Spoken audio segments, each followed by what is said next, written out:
Hey everybody, this is Joseph Hasek, and welcome to the Fired Up Network. Welcome to the Soccer Show and World Cup 2022 preview. And we're honored to have a Canadian soccer player who's in Qatar right now. By the way, Kemal Miller, what time is it now in Qatar? It's currently Sorry? 7:30 at night. 7:30 at night. All right. So we have John Freeman Nelson, the Hall of Famer. John, you want to wave? Show everybody. Giancarlo Lino. Wave, Giancarlo. Come on. Carmen Osako. And we're supposed to be joined by the media legend, Alf de Blassis. He's going to come in a couple seconds. I'll give the ball right now to Carmen Osako. Go ahead, ask Kemal Miller whatever you want to know, and ask him if he's going to give all of us a championship ring when we win the World Cup. Yeah. Kemal, how's it going, man? Doing well? Great game against Japan. I thought it was a good preview. Good result, but even better performance, I thought. Especially from the back three, back five, whatever you want to call it. What do you think the best thing you got out of that game against Japan, as far as an individual and as far as a group? For me, just really understanding what that I said to the coaches after the game. It was one of the first games I played where I had to work harder than my body. So just taking in all the visual cues of everything that's going on in front of you, especially from such an organ like Japan. One wrong step and you're out to play. My biggest takeaway. Yeah, and it was pretty tough, doing all the work for Stevie Vittoria, who kind of just stands in the middle there too. You could tell him I said that. No, all good. Good performance from the back, and I think that, like you said, the tactical awareness of what it's going to take at the World Cup. This was a good preview. I think doing a lot of thinking before actions happen is what this game really gave you, as far as a visual of Dane St. Clair. What's going on? I'm trying to be intellectual here, Dane. I'm trying to be intellectual. I'm trying to be. The funniest thing, you two, I'm just coming back from parent-teacher interviews.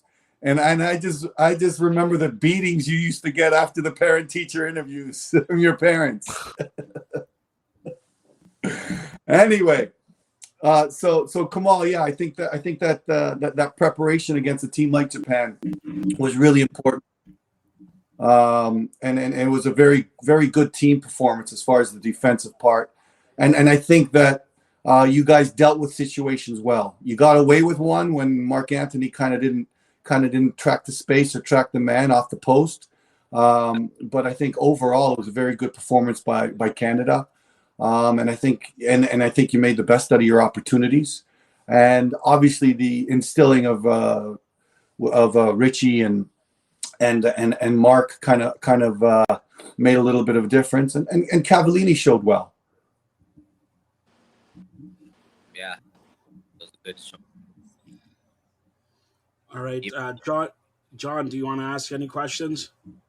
Yeah, let me ask you this, Kemal. I know that it has been a hell of a ride for Canada to make it to the World Cup. Can you break it down for, fans can sit there and look at it one way, and they sit there and they look at you guys as a tremendous unit that have made your way to Qatar. What has it been like for you on a personal level to be able to represent your country, to get Canada to a World Cup there in Qatar? What has it meant for you and the guys in your orbit to represent your country to get you to Qatar?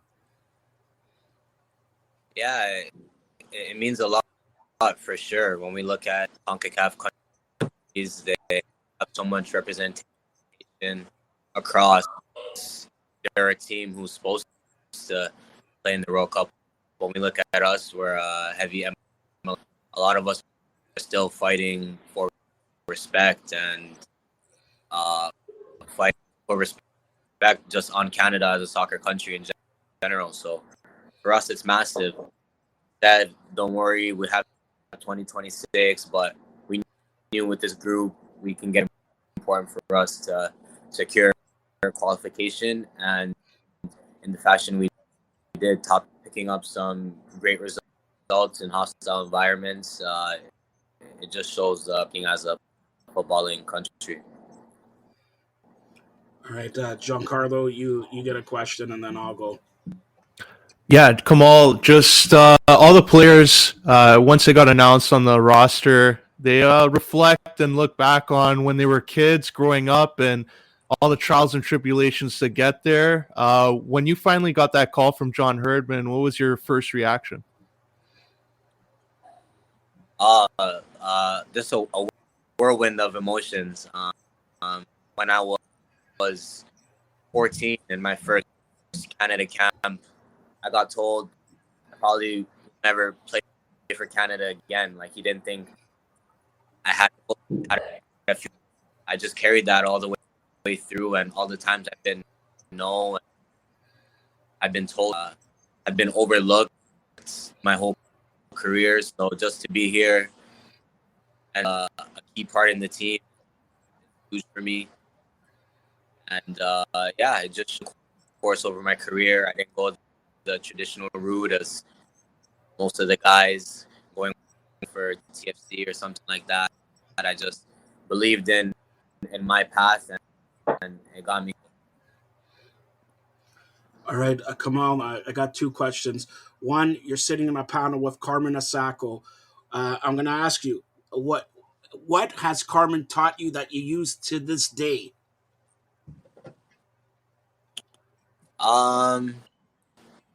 Excuses. You could say nothing.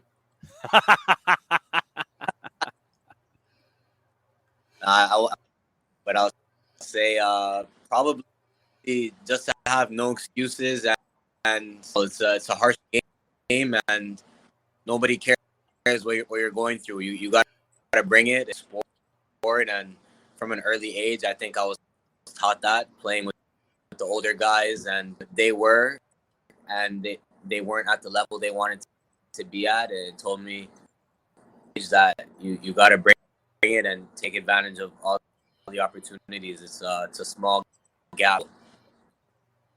Okay, so let's now ask you for a small preview of your first match. I'm not going to go throughout the tournament, but your first match Wednesday. Take us through what you have to do to be victorious over a very, very great squad. I think they're ranked 1 or 2 in the world. It's a tough match. Going in, we are definitely underdog. We're fine with that. We accept that battle. To beat a team like Belgium is you have to keep the intensity high, let them settle and get into their passing rhythms, and let their skillful players get on the ball in spaces they want to get on the ball. That's when they'll really hurt you. So I think the whole CONCACAF like dog energy and really be in their faces, uncomfortable as possible, and it's a World Cup, and we have so many talented players, so we also have to be clinical in this game. All right, go ahead, Carm. Well, I think he said it best. I said these guys, and not just Kemal, but a bunch of these guys on this team have always been told they weren't good enough. And I think the same thing's happening right now. As much as they've accomplished so far, they still are. We still hear that they're not. Are they going to score a goal? Are they good enough? They're not good enough to play against these guys? But this team is a group of warriors. They battle together. They've battled out their whole life, and their whole life. I remember Kemal at that U20 camp with Dane, and coaches calling me and telling me, "Hey, these guys are never going to play for Canada." Dane may be the fourth goalkeeper for the U20s. Kemal won't get on the field because so-and-so. And they took that and they built from that. And that's the character that they have. And I think it's a character trait of every player on Canada. So, tactically, they're going to be very well prepared. But the things that make the difference aren't always on the field. They're about everything else, and I think that they're prepared that way, mentally, psychologically, and the suffer and the struggle and the passion and the sacrifice. This group has done a lot of that, and you know what? I'm comfortable as a fan that they're going to be more than okay. I think that is realistic to get out of the group for sure. And I've seen, firsthand these guys, how they've reacted to success and how they've reacted to failures, and it's an incredible group, and it's a group that you hear it so many times. So many people with so much accomplish so little, and so many people with so little accomplish so much. And I think that's Kemal Miller in a nutshell. No one ever gave him a golden key anywhere, and we're proud of who he's become and who he's going to be, and that needs to and the influence that he makes on everyone else. So Kemal, we're with you. We believe in you, and get it done. Okay, we're joined by a media icon, Alf the Blastus. Alf, we got Kemal Miller here, and everybody else. But go ahead, you could ask Kemal a question. Sorry for checking in a little bit late. How are you, Kemal? Nice to see you. Just, I guess from my perspective, in terms of saw from the team yesterday, in preparing for Belgium, that first game is. How did who took part in that game? And I know that some of the boys also played in a 5-minute game afterwards. How did everybody come out of those games in terms of fitness, their status? Is everybody feeling pretty comfortable?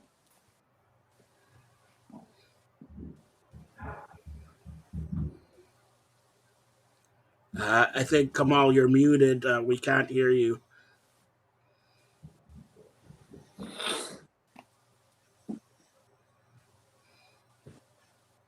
Still can't hear you. Okay, 1 second. Technical difficulties. You know how it goes.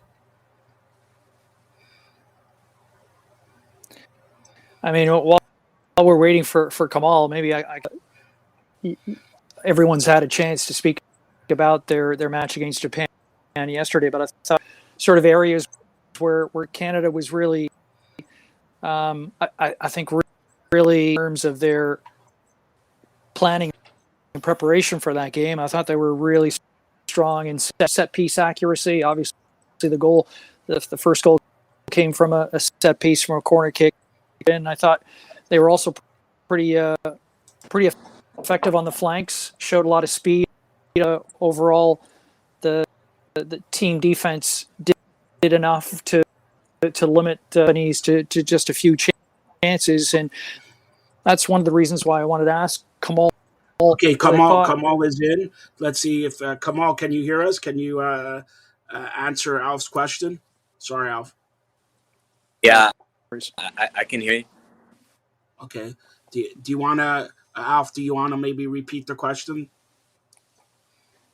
Sure. It's just a level of fitness for the boys coming off the game against Japan. And I know some of them in a short game against a local club. How is everybody after fitness levels and looking ahead to Belgium? Yeah, I think everybody got exactly what they needed. I got a good night against Japan to get that rhythm and get the in. And the game after, the guys played at a really high level, so they even go through a tougher game. And yeah, everyone's feeling good, and everyone's in a good spot to prepare properly for. All right, we'll go around the Kemal. We'll give you'll be going in about 2 minutes, but we'll go around the table. Any final questions? We'll start off with John. John, go ahead. Any final questions for Kemal? Whenever you have a day to yourself, what's the thing that you're most looking forward to about experiencing Qatar?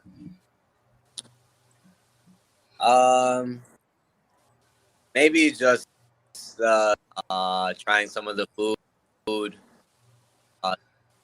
Seeing what to-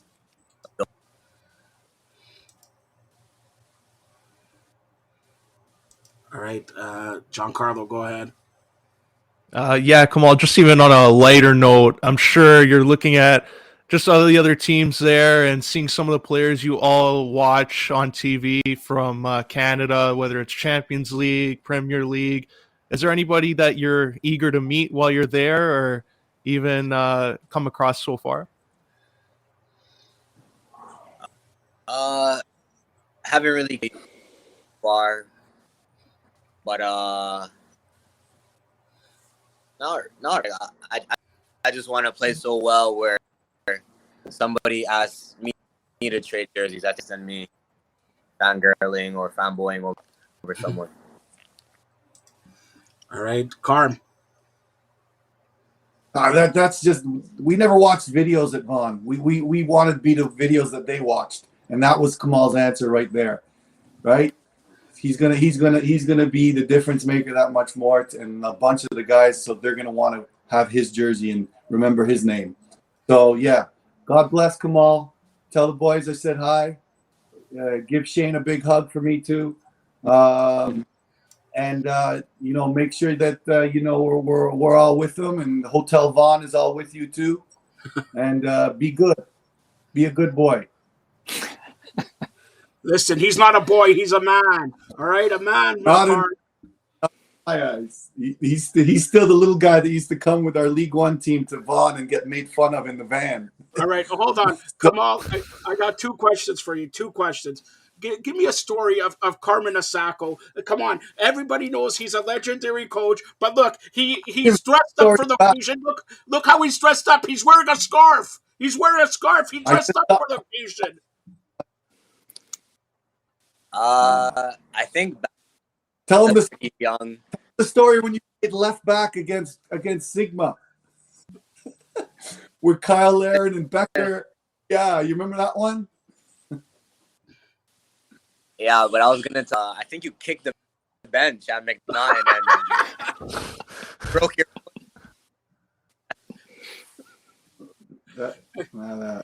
Yeah. All right, Alf. Do you have any final questions? No, I really wanted to echo what Carm said, and just send thank you first of all to Kemal and his mates and for this great achievement. I don't know, Carm, you're old enough to remember 1986. I don't know about the it's a long time coming, believe me, and it's great to see reaching the pinnacle of CONCACAF qualifying and representing this. I'm sure you will at the World Cup and starting with Belgium. So best of luck, Kemal, and our squad. And Kemal, before you leave, just final question: what is it going to be like when you're on the field listening to "O Canada"? I think it's a pretty surreal moment. There were a couple of times in qualifying I almost cried singing the national anthem. So I think the tears might come out, honestly. Wow. All right. Well, best of luck. You know, all of Canada is wanting you and score a goal, because last time in 1986 nobody ever scored for Canada. Score a goal, win the matches, and we're all cheering for you. And tell everybody how to reach you social media wise. We'll do. We're gonna score lots of goals and make the country. Both of my Instagram and Twitter handles are KMNT_00. All right. Thanks a lot. Best of luck here. And when you're a World Cup champion, you're invited on anytime here to tell us stories about Carmen Asako. All right. I love that. I have so many. All right. Thanks a lot. Thanks a lot, Kemal. Okay. See you guys. Thank you. Take care. Take care. Thanks. That was Canadian player Kemal Miller. Thank you to Carmen Asako for it. But we're gonna get down to the World Cup preview. Let's start off with John is the only American here. All right. True. That's true. Let's start off with Group B. John, you want to start us off with the group and what you expect from your team, and take us through 1 through 4 in your eyes. Well, you've got England, the U.S., Iran, and Wales, and I think that the expectation for United States fans is to get out of group, and it's going to come down, I think, to that first match against Wales, where Wales, is not going to play the prettiest soccer in the world. And it's going to be a true test for the U.S. to try to get some kind of a result, because everyone anticipates that you'll probably, get full points against Iran. So it's going to come down to that match against Wales to see if you're going to get out of group. And so nothing like having to start your tournament with something where you've got to come up with a positive result. And I know a lot of folks are looking at England. I know that let me grab the juice box numbers really quickly and figure out where World Cup odds to win. And this is from our friends at Vegas Insider. And England right now is at number 4 at a plus 800. And USA is at a plus 15,000. I get that. But I know a lot of folks are looking at the day after the U.S. Thanksgiving for that second matchup against England. And that one's going to be the one that a lot of folks are going to be staring at. But right now, I think coming out of the blocks for the U.S., it's that first match where they've got to come up with something of a positive result against a team that is going to be very, very difficult to go up against at 2 o'clock on Monday afternoon East Coast. All right, so give me your breakdown 1 to 4, and then we'll go to Giancarlo and Carmen and Alf. Okay. All right, so I'll go ahead and go England, U.S., Wales, and Iran. That'll be 1, 2, 3, 4 for me out of Group B. Giancarlo.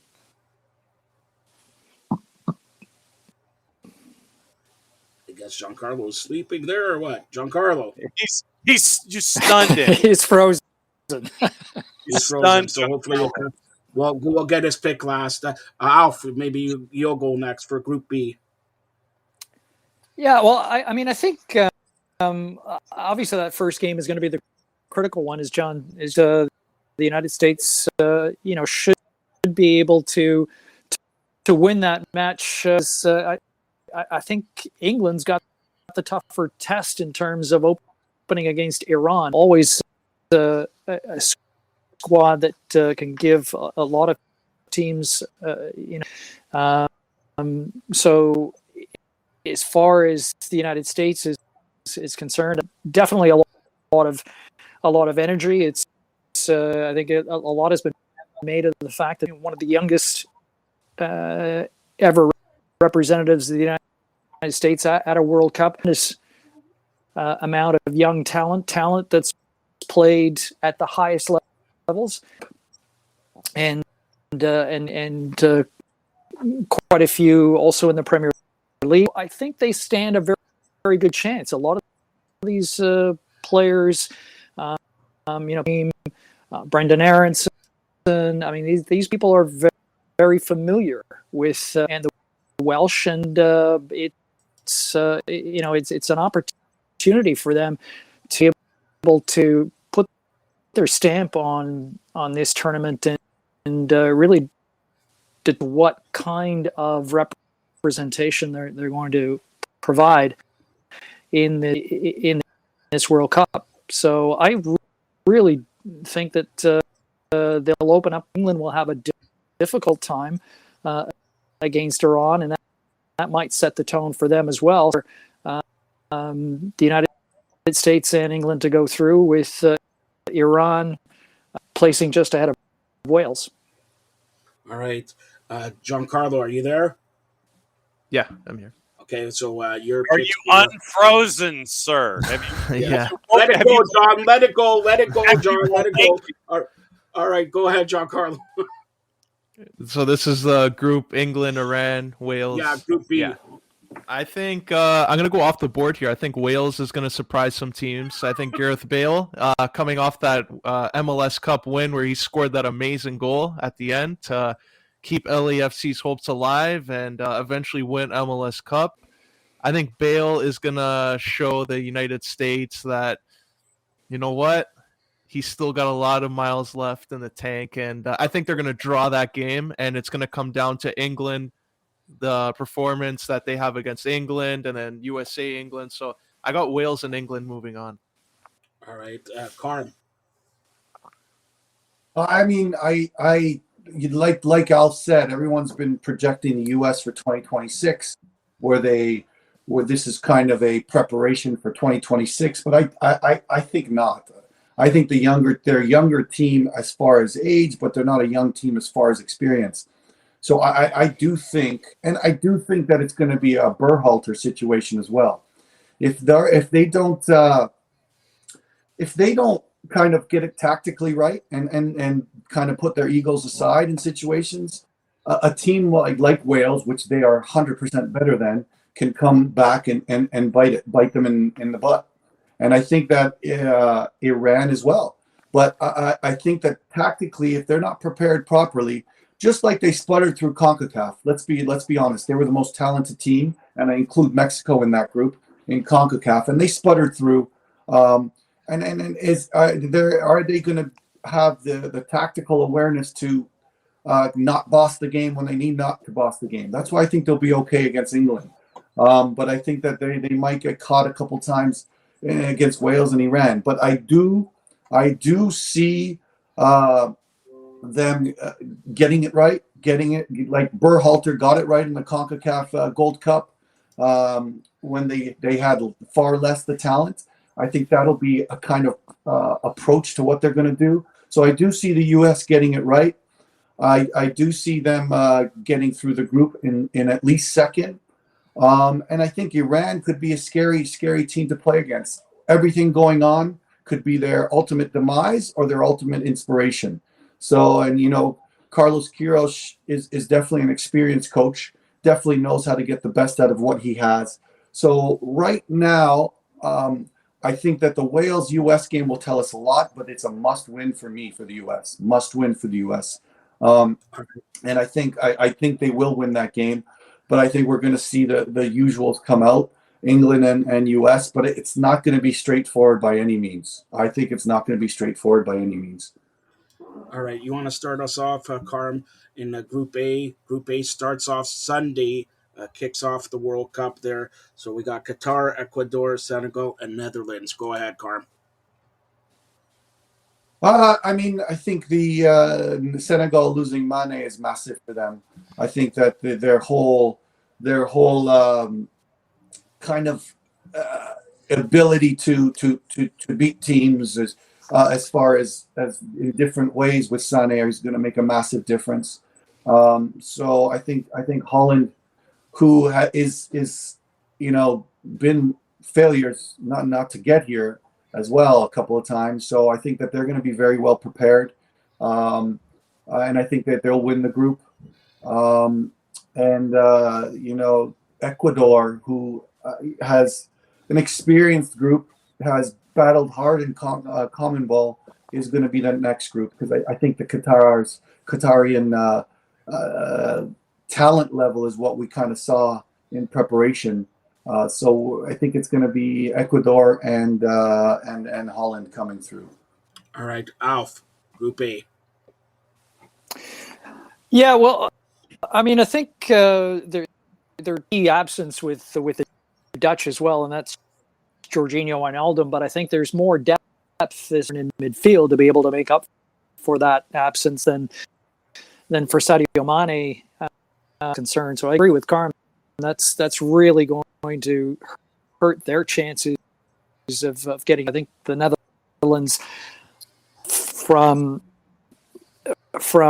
top is the class of that group. There's no doubt about it. I think Ecuador can provide some concern to them, and I think that the fact that they're they're a team that plays an unorthodox. A lot of teams on the back foot, and I've got that they could be in a position where they could take advantage of some of the weaknesses, move on. So I would go as well with the Netherlands, Ecuador, follow up, round out that group.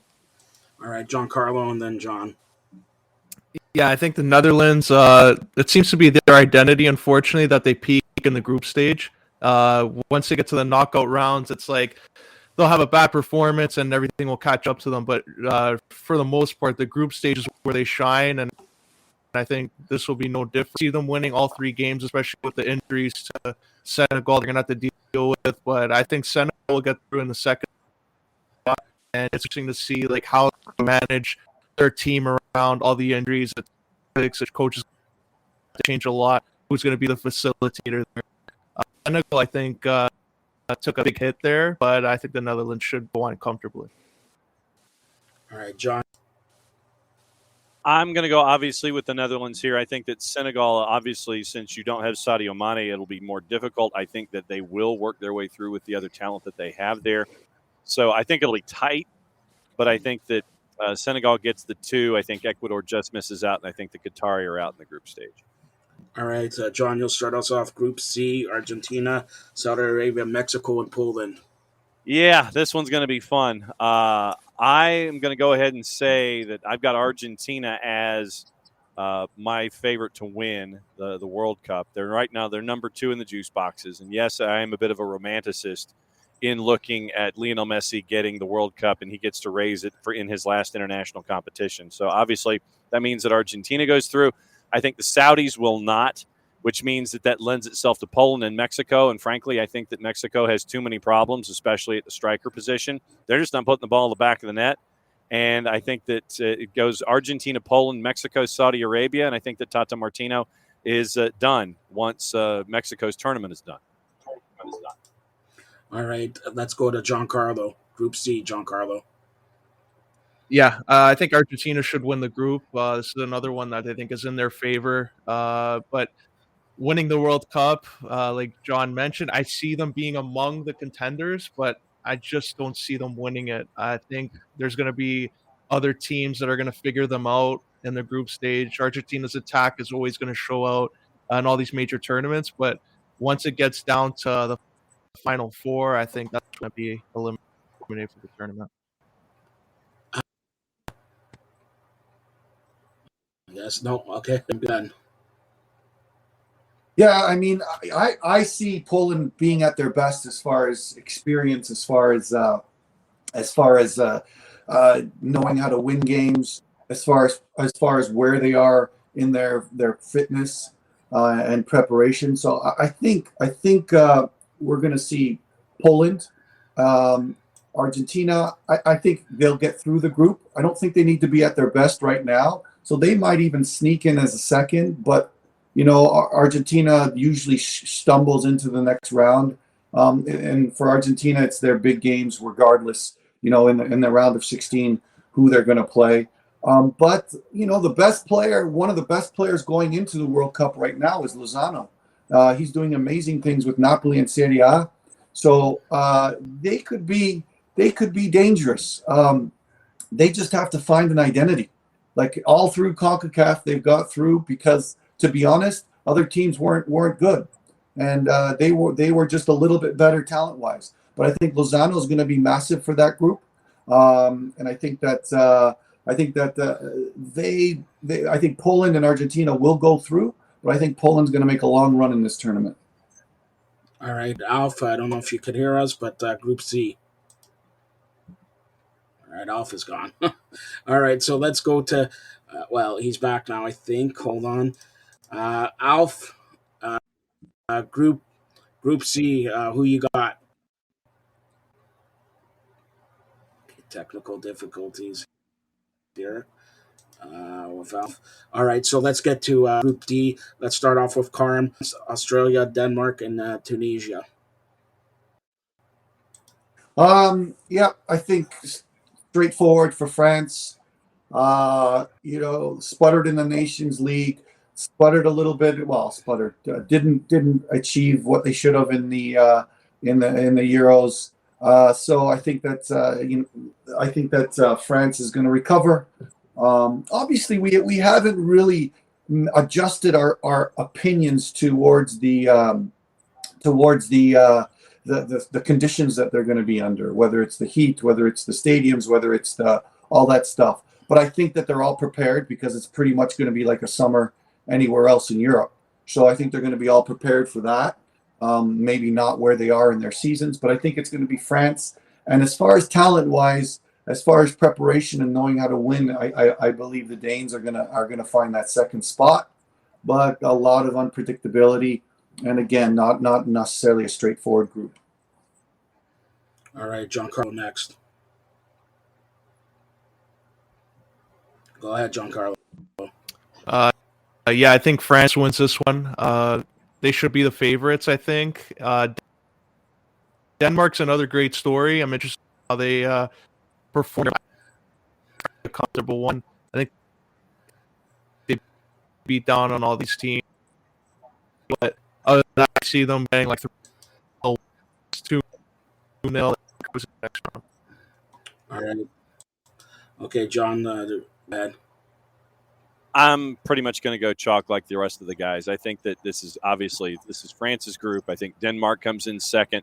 I think Australia is better than Tunisia. I think Australia gets a point here or there. I think Tunisia ends up being your 4 in Group D. All right. So let's get here to Group E. Spain, Costa Rica, Germany, and Japan. Start off with Carm. Go ahead. I think, again, the Germans are solid in every position. A lot of temperamental type performances a lot of times with Gnabry and Sane. So I think that's going to be Flick's major issue is to find that continuity in that group and to make sure that those temperamental players are at their best. But I think that they find a way to go through.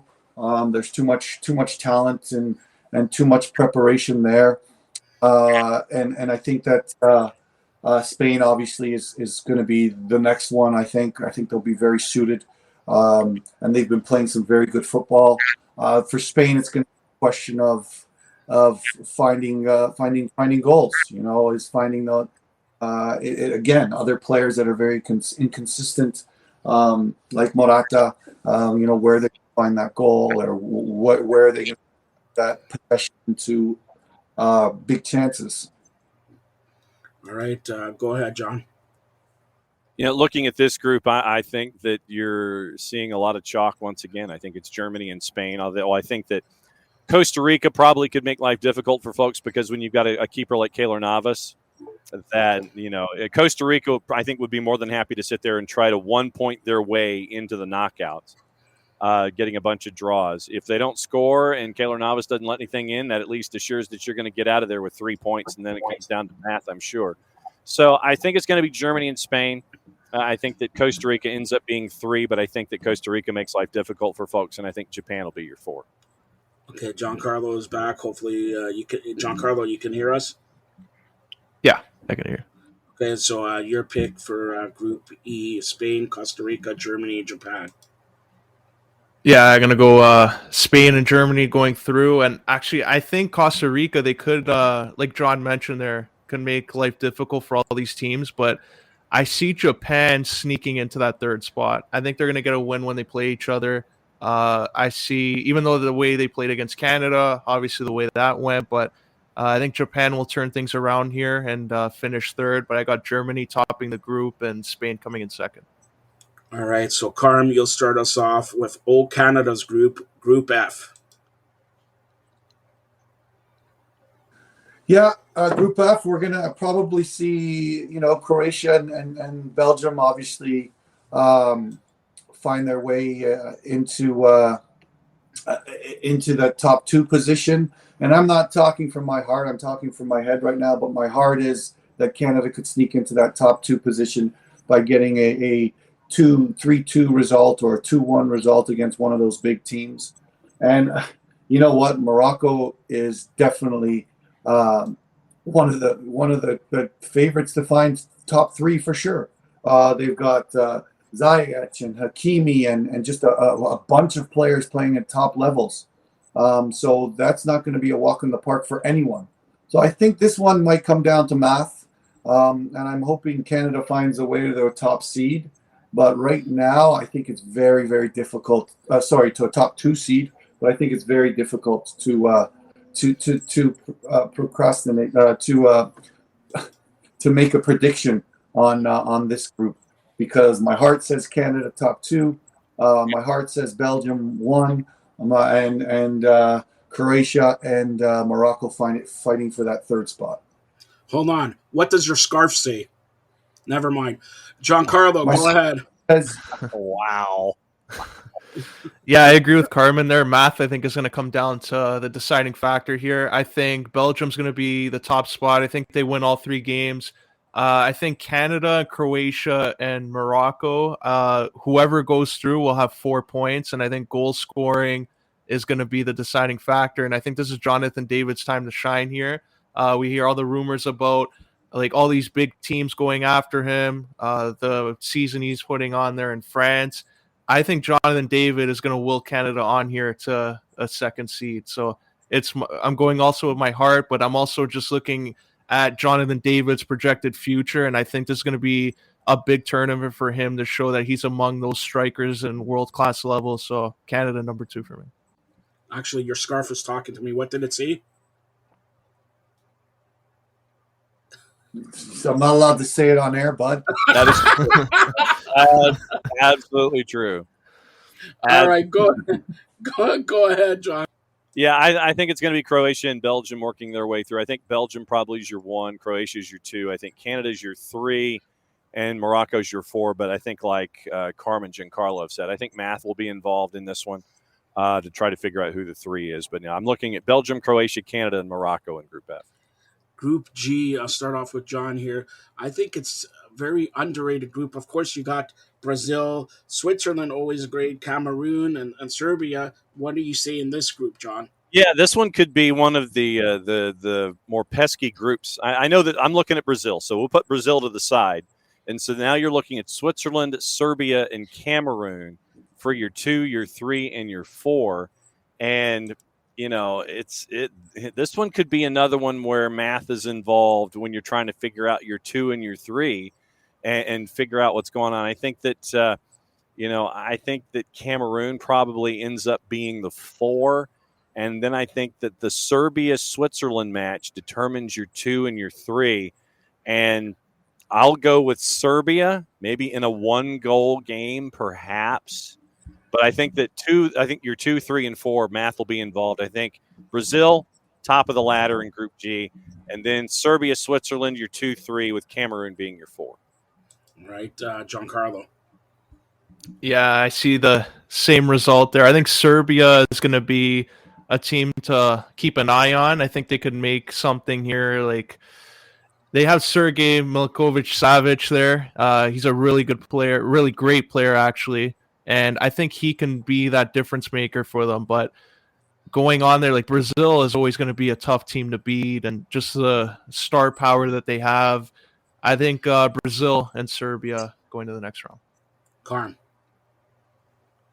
Yeah, I think the Serbs' talent is too much focused on the attack side of things. Vlahovic and Mitrovic and Savic, but I just don't see them having that balance. And we saw a lot of that in the World Cup qualifying. And I just don't think that they have enough success at that level to know what it takes. And I think the Swiss do have a lot of success at that level and do know how to win games and do have leadership like Alaba and players of the sort. So I think they get through with the Brazilians first, second.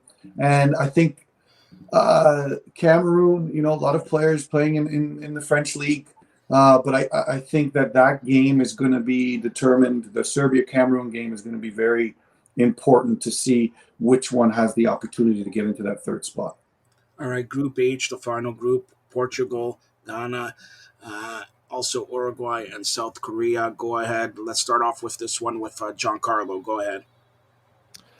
Yeah, been talking a lot there about Cristiano Ronaldo, and this is a guy that he did an interview that a lot of people are saying, why is he putting all this attention on Portugal now? Because everyone's going to be talking about He's him. But putting the attention on himself, Giancarlo. It has nothing to do with Portugal for CR37. Come on now.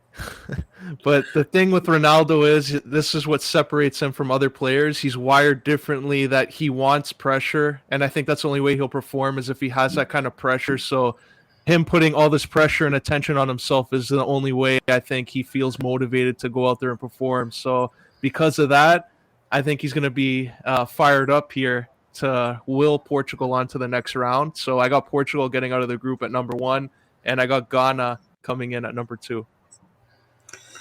Carm. I mean, He's still I stunned on think this is what a tough. Giancarlo said. No, tough group. I mean, again, Ronaldo could be the demise of the Portuguese, and I think that right now you're seeing pieces of it.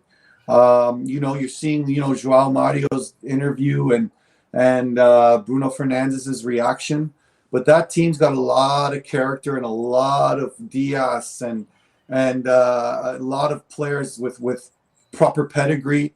But I do think that this team, Ronaldo less, would have been much better off. And I think hopefully he's not the factor of their demise. But One guy there's a says lot he's of going to an be the amazing. factor of them getting by. One guy says it's demise. All right. So, Right, John, right. you're the referee, of course. And I think Portugal that could be, and they're like South Korea, Uruguay goes through for me because I think they're one of the top teams in the world right now as far as just balance and the other ones. It's I mean, it seems straightforward to Portugal, but I'm not so sure. I think South Korea and Ghana are going to be relentless and it's going to be two tough teams to play. So my one team going through for sure. The rest I think is going to be game by game situation, and I don't think Portugal, even though they're probably the best team in the group, is gonna be that is going to be that straightforward. All right, John. Now, I think that Portugal's the top team in the group. I think that they work their way through as your top seed. I think Uruguay is your 2. And I think that Heung-min Son makes the difference for South Korea and Ghana. So I'll go Portugal, Uruguay, South Korea, Ghana with Heung-min Son helping them get to the 3. All right, so I'm going to go. Give me your final 4. I'll start off with Carm in this one. Give me your final 4 and then give me the final. So first, let's start off with the final 4. Well, there's so many scenarios that you don't know, but if we're looking at today, what I would hope to be the final 4 would be for me would be I think like I said, this might be a far-fetched concept, but I think the Argentinians will be there. I think that the Brazilians will be there. This is my dark horse are the Polish. I think the Polish have an opportunity to be there. And then I'm looking at either a Uruguay, that type of team to be in the final 4. But obviously, there's too many scenarios to predict right now to actually have a final 4. All right. Same question to you, Giancarlo, and then John, and then I'll ask a couple other ones. Go ahead. Yeah, I can see France making a strong push here to repeat. I think their team coming into their prime right now, a lot of their players, they still have veterans there. I think they'll be a strong contender. Brazil, obviously the skill they have. Argentina, and I guess my off-the-board kind of pick there, I'll go with Portugal. You never know. They have if they can figure it out. I don't know about Ronaldo, but the other players around them, like if they all figure it out, I think they might surprise some teams because they're not viewed as that team. Okay, they're going to win. They're viewed as a team that can go to the round of 16 and quarterfinals. So I guess a dark horse for me would be Portugal. Hey, Carm, are you still going to take him as Italian? This guy's already turning Portuguese here. What's wrong with this guy? All right, John, go ahead. No, Carm, it go ahead. makes sense. Yeah, go ahead and finish your thought. It makes sense with the quality, Cancelo, with players that we haven't even talked to. Jota, they've got a fantastic team, but I just worry about the intent, the X factor of Ronaldo being Ronaldo and everything that surrounds it, and how the manager who is going to deal with it. So that's where we're at. But I think that you're right, Giancarlo. They have the potential to win this thing for sure. Okay, go ahead, John. All right, so I'll go see, but this is the problem. My final four: Argentina, Brazil, France, and then you're trying to figure out a fourth. And is it somebody like Uruguay that makes their way in? So I'll go Argentina, Brazil, France, Uruguay as my four, which means that I can't have my dream final of Argentina, Brazil, but I at least can have them in a semifinal. So I'll go Argentina, France final, and I'll go Argentina wins it. How about that? All right, he says Argentina. You know what? Go ahead. What do they have field with Pogba out? That's my question. Is Rabiot going to pull the string? Probably. Do they have the player from Madrid? I'm not going to Koumeni, brilliant player, but 20 some odd years old. I just worry about the middle three, and how they're going to kind of have that balance there. Rabiot's had a good season with Juventus. But is he going to be the one pulling all the strings? Without Pogba, that team has a big massive hole. Okay, so again, John says Argentina, France, or that's right, John?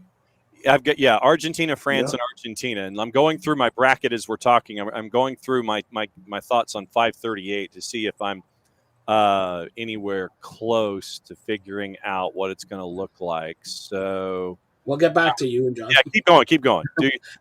Giancarlo, go ahead. Your final four and your prediction for finals. Let me guess. It's also Portugal, Italy, even if Italy's not playing. It's also going to come down to like how some of these teams end the group. Like for all we know, like we'll see some surprises there where a favorite will come in second. Like let's say Brazil has an odd game where they slip up and they slip to second.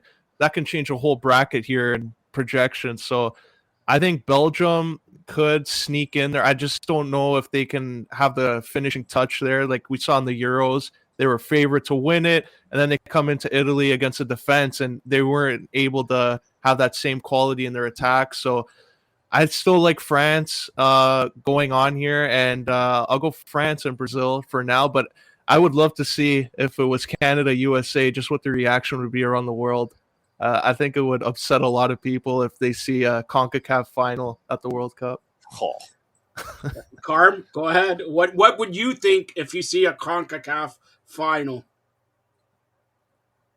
No, absolutely brilliant. I mean, the odds of that are slim to none, but that would be ideal. I mean, I remember a Canadian team at the U20 level going all the way to the quarterfinal and losing to Spain with Xavi and Iniesta and that group in double overtime.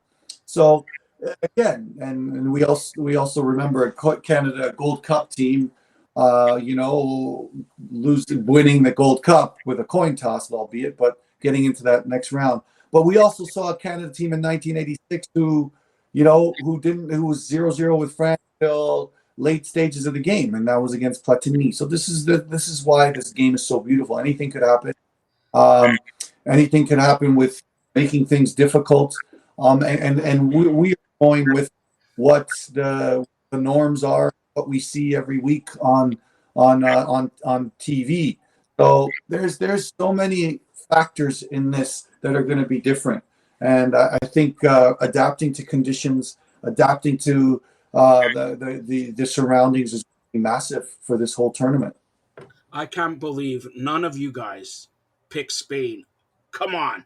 Yeah, to Come be on. out in the round of 16. Yeah, Now, that's Yeah. my pick. first I of think all, Spain go ahead. loses to Brazil in the quarterfinals. That's what happens. Really? All right. Well, all I'm saying, I'm picking Brazil. I'm picking Spain. I like. Carm said Poland. So the three, like you say, always chalk, and the fourth one could come out of nowhere. That's what it always happens in these tournaments and all that. So John said Mhm. the final, but Giancarlo, you didn't give us a final, and Carmen, you didn't give us a final. Go ahead, Giancarlo first. Oh yeah, I think France and Brazil. Whereas if everything aligns, like they finish top of the group, they go through. I can see that being the final, and I can see Brazil getting it done. All right, Carm. I think it would be Argentina and who did I have in my final? Argentina. I'm going to go off the board and say Argentina and Uruguay. Argentina and Uruguay. Wow. Wow. That's gonna be All a right. messy final. Yeah, that's right. South American rules, kicking the shins. I get it. Look at John. All right. So here's a couple final questions here as we close out the soccer show. Give me a team that nobody's talking about that is going to surprise. Giancarlo, start us off. Well, yeah, the USA, they got the greatest of all time, Christian Pulisic, on the team. So anything can happen over there when he's playing. I don't know if John subscribes to that, like what Pat McAfee is talking about. But off the board team that no one's talking about is I'm going to go Senegal just because of the quality they have or had. But I still think they can surprise a lot of teams. I think they're falling under the radar a little too much now. John? As I sit here and look at my bracket, it's probably going. I mean, because I'm very chalky in my bracket, to be perfectly honest with you. I have Croatia making it into the knockouts. I have Uruguay making it into the knockouts, but losing to Brazil in the round of 16. I've got Belgium making a bit of a run. So I guess by process of elimination, I've got Belgium winning Group F, which means they beat Germany, and then they beat Portugal. So let's go Belgium making a bit of a run to the semifinals before they lose to France. Carm? I mean, no one's talked about England. I mean, maybe for a proper reason. Obviously there's the center back question mark. There's, Declan Rice, who's going to be supporting him in the middle of the field. Foden attacking, Mount. So I think England might be a little bit better than we all think, and maybe make a little bit more of a run than we all think. So who's going to be the player of the tournament? I'm not asking Giancarlo because he's going to say number 7. All right, and let's say Messi. Take away Cristiano Ronaldo and Messi. Let's start off with Carm. Other than those two guys, who do you think's the player of the tournament? Me, I think it's going to be the 18-year-old English superstar playing for Borussia Dortmund, Bellingham, or yeah. or the German Musiala. They're playing for Bayern Munich. I like the young to come out, and I will even, hopefully Paper Mache doesn't come out and he stays healthy. I will even say that Gio Reyna is going to be a spark because he'll have a little more space to work in this tournament than he usually has in the Bundesliga. John? If I'm saying that Belgium's going to make a run, I'll go with Kevin De Bruyne. With the talent that we see from him at Manchester City, I think you'll see it translate onto the world stage here. So if Belgium's going to make it to the semis, as I think they are before they lose to France, I think that Kevin De Bruyne has a hell of a tournament. Giancarlo, do I even ask? Oh, yeah, CR37. I think he'll be among them. I think Harry Maguire. People have to watch him for England because everybody's clowning on him now. But in the past, if history's an indicator, if it goes to a shootout or extra time and he ends up scoring a goal, it would be interesting to see the English media. So I'll look at Harry Maguire, but I'm going to go with Mbappe as a player of the tournament just because he has a chance here to do something that R9 did, Brazilian Ronaldo did, win back-to-back World Cups, or 3 out of the 4 that he was in, but he has a chance here to be the guy that makes his team and wills them on to 2 finals. And I think he could do that with France. He's talented enough. Whether all their egos are in check is going to be a different thing, but I think Mbappe has a chance here to make history for France, and he's still young, so the best could be yet to come from. Now, Qatar, when they picked it, nobody thought that this gonna be selected here, and of course, everybody. Well, no one thought it would be selected, but something else talked. Yeah, something else talked. You know what I'm talking A about. few envelopes. But how do you think overall with like they're playing November and it's Christmas time here in North America, like Carmen said, it's probably 30, 40 degrees there in November. How do you think the overall tournament's going to be? Start off with John in this one. Next, okay. Giancarlo. Oh, sorry, Giancarlo. No, go with Carmen. For me, it's already a failure. It's already a failure with everything that's happened politically and around it. It's just sad, and I think that the political stance by FIFA has been very morally questionable, for lack thereof, and lack thereof. And you can't just make it about the football anymore. We've soccer or football's proved it over and over that it has a massive impact on the world, and choosing to show a blind eye to that's happened, whether it's the treatment of workers or whether it's the deaths of the workers, or whether it's the treatment of women or everything that happened, and their stance on the whole situation in Iran. It's for me, it's better be a learning experience, because the opportunity cost of having it in Qatar for at least what we seem to be right between right and wrong is not worth it. Incredible that they have it there, but 2 days from now we're all gonna be watching. It's the world's game, soccer, football, and we're all gonna be plugged in. All right, John, go ahead, tell everybody how they could get a hold of you, and I'll make a couple announcements after. Go ahead. Book 6 right there, Noble Strong Lessons in Destiny. Pick it up on Amazon, doing Nobles Strong or a John Nelson search. Great story about a great family in a small town, and how a town isn't just players that you see on the sideline. It is an entire town that wraps itself around a family when they really, really need it. Easiest thing for me is at OSG Nelson, as you see right there, at Soccer Down Here Daily Radio, 9 a.m. until whenever, talking about everything. And obviously, we're going to be talking about what's going on in Qatar for the next month or so on every morning when we have a chance, plus wrap-up shows at the end of the day. So that's the plan. Don't forget to download the Soccer Down Here app, available iOS and Android. Giancarlo Lino, better known you as can follow me. Ronaldo Canadian. Yeah, you can follow me on Twitter at John_411, Instagram Giancarlo_Alino. Check out my articles on firedupnetwork.ca and MMA news articles on sportskeeda.com. And if you're in Toronto, check me out on Vibe 105. And of course, Carmen Asako at Carmen Asako. I want to thank Carmen Asako on Twitter. I want to thank Carmen Asako for getting us with Kemal Miller, and throughout we are going to do daily World Cup shows after all this matches are done. Carm's going to be on here. I texted Carm. I said, we're going to do 5-minute shows. He says, no, let's do 25, 30-minute shows, because I got to look at Giancarlo's hair when he talks about Cristiano Ronaldo. That's number one. Carm, again, thank you. And again, everybody, he is one of the reasons why Canada, look at him. He never takes credit. Giancarlo is with me. Giancarlo, vouch. Who's this guy right now? Isn't he the head master coach? Where isn't there trophies and trophies and trophies? He's got to get a better scarf, though. Look, even his good friend Marty Roberts says, "Are you?" First of all, read the bottom here, okay? See here what it says. Carm, are you cold? Are you cold? Yeah. Did you borrow a scarf? Come on. Absolutely freezing in here. My wife thinks that the kids being home is going to generate enough heat. It's absolutely freezing.